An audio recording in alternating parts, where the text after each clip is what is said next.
Now we are discussing the VI characteristic graph. VI characteristic graph means the relationship between voltage and current for the diode.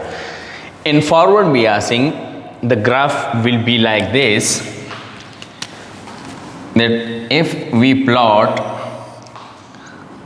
current voltage on x-axis and current on y-axis, and we plotted here 0.1 volt, 0.2 volt and up to, let's say, 0.7 volt.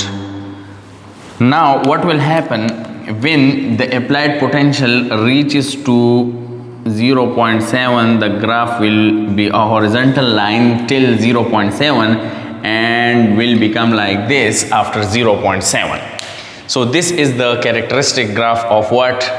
Forward biased PN junction or diode. Okay, now from this graph, slope is calculated as del I divided by del V, and from Ohm's law del Y by del V is 1 divided by R, and this is for forward biasing, so we have to write an F with it.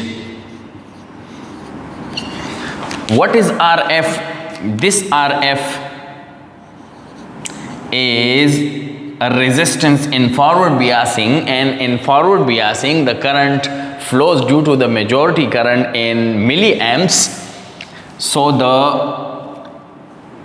resistance will be very small, and that will be in milliohms. The current in forward biasing will be in milliamps. So as compared to the reverse biasing, the resistance will be very small. Now we are going to discuss the graph of reverse biasing, that is VI characteristic graph. Here if we have voltage, here we have negative voltage. Negative voltage means in reverse biasing the current will be in negative I and this is positive I. So what will happen? The current will flow due to the minority carriers. What will happen? In negative terminal of the battery will repel the negative electrons in P, and electrons in P region are minority carriers. So the minority carrier will be pushed towards the potential barrier and can flow in a very small number through this barrier and generate a current in microamps. So after some time, what will happen? This will be increased and will acquire saturation, and at a certain voltage the current will become infinite, and this point is called as breakdown point. At breakdown, what will happen? This barrier will be increased, and after some time it will become infinite and may break or damage the diode. So this is the characteristic graph for reverse biasing. Okay, here the resistance, here the current in reverse will be in microamps, and resistance in reverse will be in mega ohm. Okay, and now if we want to calculate the slope from this very graph, the slope will also be del I divided by del V. This is 1 over R in reverse biasing. Okay, and here reverse biased resistance is in mega ohm.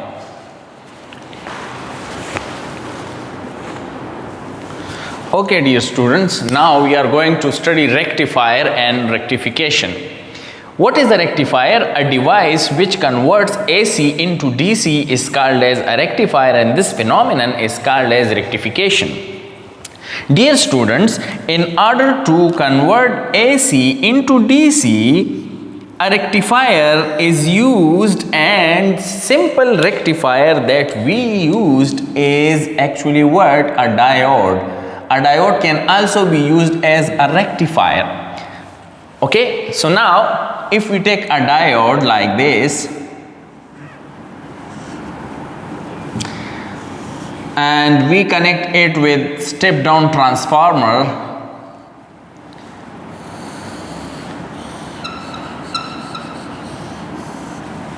like this. This is the load resistance. This is diode P side and having N side, and we connect it with the primary coil of the transformer, also having an alternating source like this. So now we are applying alternating current in on the input, and we will get a DC through the L, and such kind of structure is called as what? A rectifier. Now initially, if this is positive, this is negative, means it will send a positive half cycle to the diode. This side is connected with the positive, so it will become positive and this become negative. Let's say this is point A, this is point B. The positive side is taken to be at higher potential. The negative side is considered to be at the lower potential, and current tends to flow from higher potential to the lower potential. Now if we see the positive, means positive half cycle is directly connected with P, and negative potential is connected with N. So this very diode is in forward biasing, so the current will flow from positive potential to the negative potential through this R like this. Now for the next half cycle, that is negative half cycle, this positive will become negative, and this positive will become first negative, then this will become positive, this positive will become negative, and this will be positive. Now current, this point become at higher potential, and that has become at lower potential. Now the current will flow from here and through R and will reach here. Now if we see, the positive is connected with N and the negative is connected with P, so this diode will behave like a reverse biased, so no current will flow. So it means that it will allow positive half cycle and will restrict the negative half cycle. And if we connect this R with a CRO, we will observe at the output like this, that the positive half cycle will be observed and the negative half cycle will be restricted. So at the output we will get a graph like this. Positive will be flow through it, positive half cycle, and negative half cycle will be restricted, and this restriction of the current, that is AC, will give us such a current which will be termed as direct.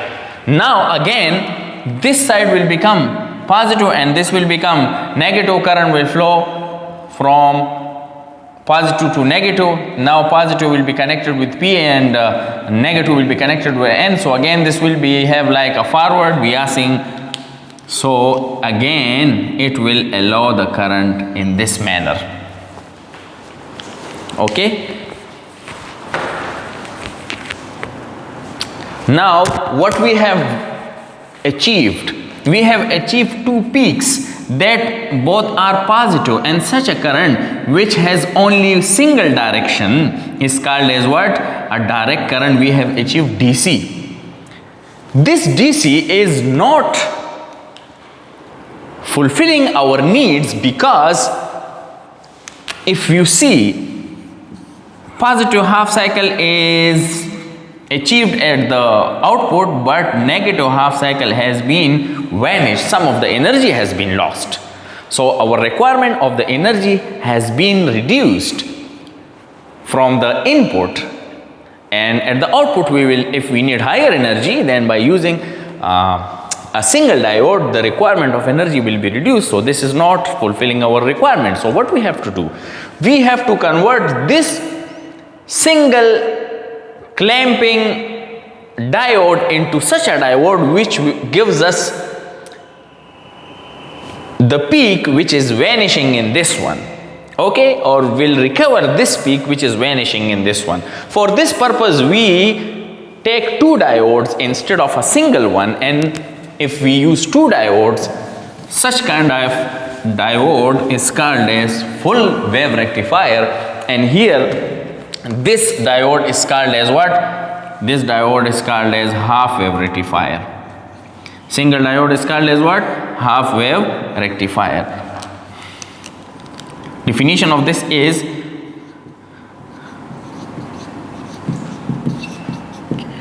a rectifier which clamp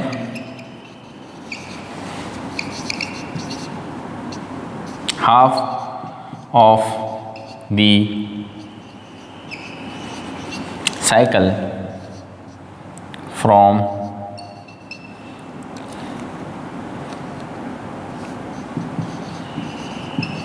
input AC and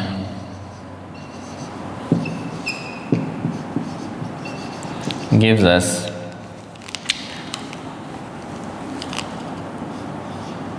DC is called half wave rectifier.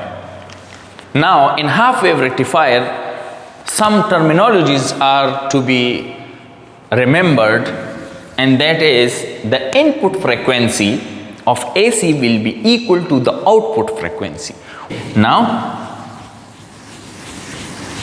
VRMS for half wave rectifier can be calculated by this very formula. VRMS is equal to V1 square plus V2 square plus V3 square plus up to so on under the root whole divided by n. This is the shortcut used. Now if we see here, we have what? 0. Here we have V0, here we have 0, here we have minus V0, and here again we have 0. So now V1 is 0 plus V2 is V0, so it will become V0 square. Okay, here we have V0, negative V0, but this diode is not allowing this negative V0. So instead of negative V0, we have to take what? 0, and again it will become 0 whole divided by the number of potentials are taken to be 1, 2, 3, 4. So it will give us what? V0 square divided by 4 under the root, and under the root it will be V0 divided by 2. So VRMS for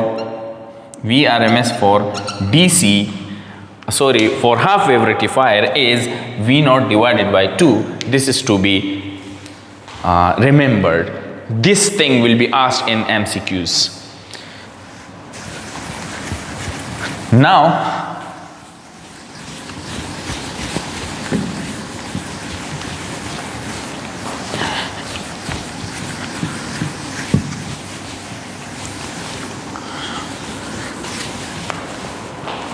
we are going to discuss center tapped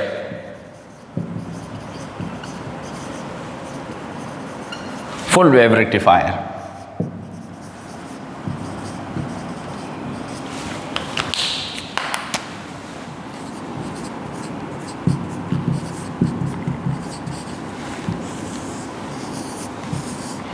Now if we connect an AC source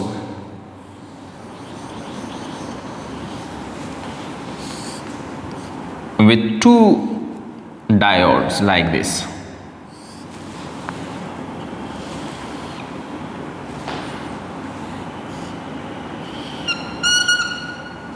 This is diode 1 and this is diode 2, and we also connect a load here.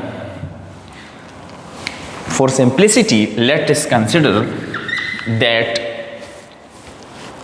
it is connected at the center of the secondary coil. A tap is taken from the secondary coil, and it's due to this it is called as a center tap rectifier, and such kind of center tap rectifier is called as a full wave rectifier. This is load. Now if positive half cycle comes, then this side will become positive, this side will become negative.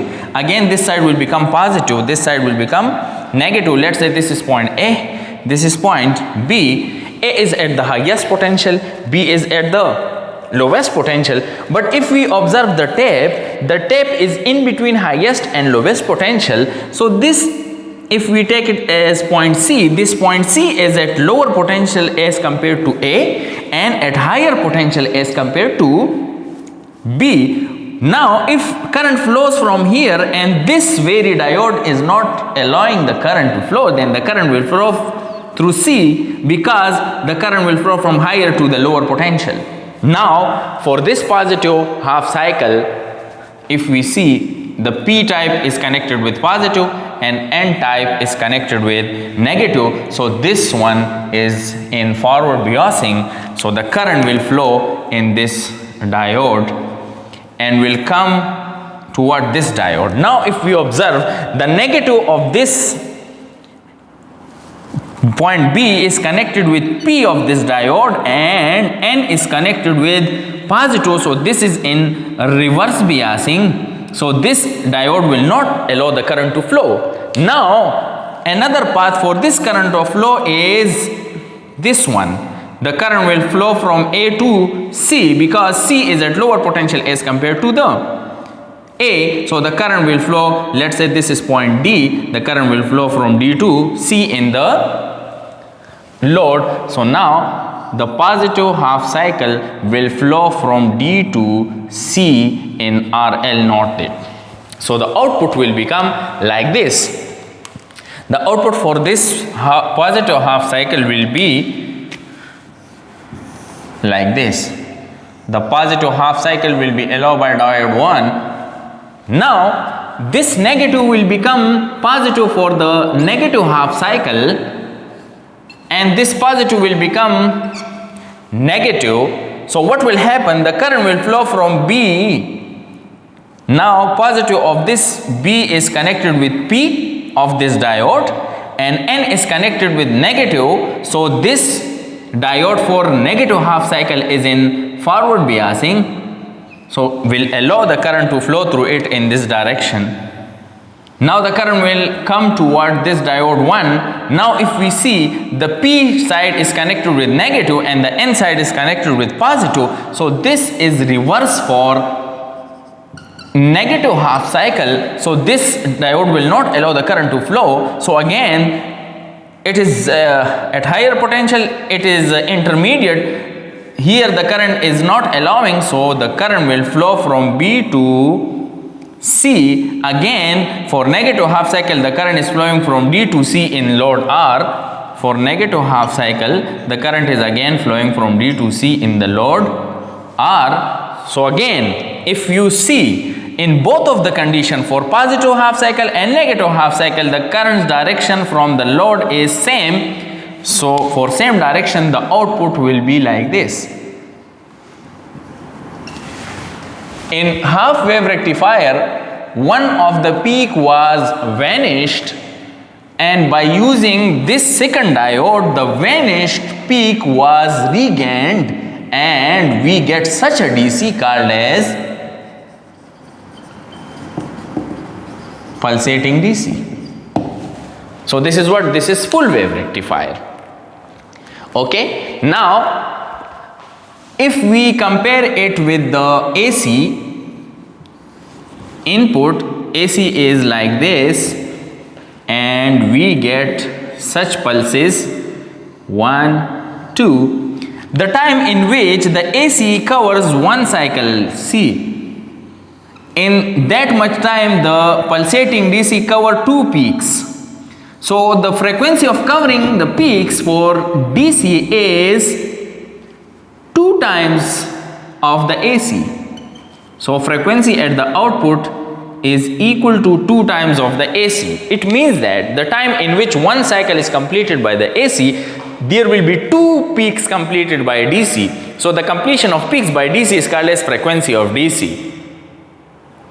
Okay, it is not a pure DC, that is why we are considering its frequency. So it will be like this. and the time period will become the reciprocal of frequency is time period. So we can say that the time period at the output will be half of the time period of the AC for center tap full wave rectifier. Understand? Okay. Now if we wanna calculate the VRMS, then what will happen with VRMS?